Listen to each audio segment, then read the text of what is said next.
আম্মু আইসক্রিম দেয় নাই? আম্মু খেয়ে ফেলছে? সত্যি?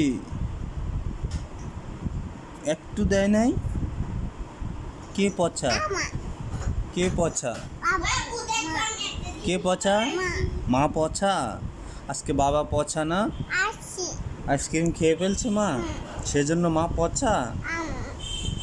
ও, কয়টা আইসক্রিম খেয়ে ফেলছে? কয়টা? কয়টা